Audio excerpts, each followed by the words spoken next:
অঙ্গীকার করেছিলেন আর কলম খাবেন না তিনি, কিন্তু কথা রাখেননি। এবার কলম তো খেয়েছেনই, সাথে খেয়েছেন বিশাল সাইজের লম্বা লোহার সূচ।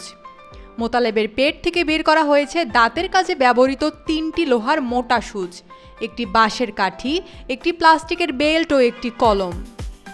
এত ধারালো বস্তু কিভাবে মোতালেব গিলেছে তা নিয়ে বিস্ময় প্রকাশ করেন চিকিৎসক জানান, এর আগের বারও তিনি কলম খেয়েছিল। গত মাসে তীব্র ব্যথা নিয়ে সিরাজগঞ্জের শহীদ এম মনসুর আলী মেডিকেল কলেজে ভর্তি হন। সিরাজগঞ্জের বেলকুচি উপজেলার দৌলতপুর এলাকায় মৃত আব্দুল রহিমের বড় ছেলে মোতালেব।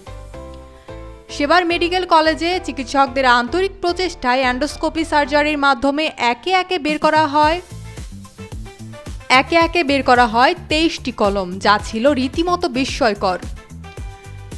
সেবার অ্যান্ডোস্কোপি সার্জারির মাধ্যমে 23টি কলম বের করার পর পিকাসো অ্যান্ড্রোম নামের মানসিক রোগে আক্রান্ত মোতালেব কলম সহ অন্য কোনো অখাদ্য খাবে না বলে অঙ্গীকার করেছিলেন। তবে প্রতিজ্ঞা রাখেননি বিরল মানসিক রোগে আক্রান্ত মোতালেব। তবে এবার তার অবস্থা ছিল আরও ভয়াবহ। হঠাৎ পেটে ব্যথা অনুভব হওয়ায় মোতালেবের মা লাইলি খাতুন তাকে নিয়ে মেডিকেলে আসেন। বিভিন্ন পরীক্ষা নিরীক্ষা করার পর চিকিৎসক বুঝতে পারেন তিনি আবারও অখাদ্য গিলে ফেলেছেন। কিন্তু এবার কলম ছাড়াও আরও ধারালো অস্ত্রের খোঁজ পাওয়া যায় মোতালেবের পেটে। ডাক্তার আমিনুল ইসলাম জানান, গিলে ফেলা বস্তু এতটাই ধারালো যে কোনো জায়গায় লেগে গেলে সেখান থেকে রক্তক্ষরণ শুরু হয়ে যাবে। একজন মানুষের পেট থেকে অপারেশন ও কাটাছেঁড়া ছাড়াই ধাতব সূচ বের হওয়ার ঘটনায় অবাক হন সবাই।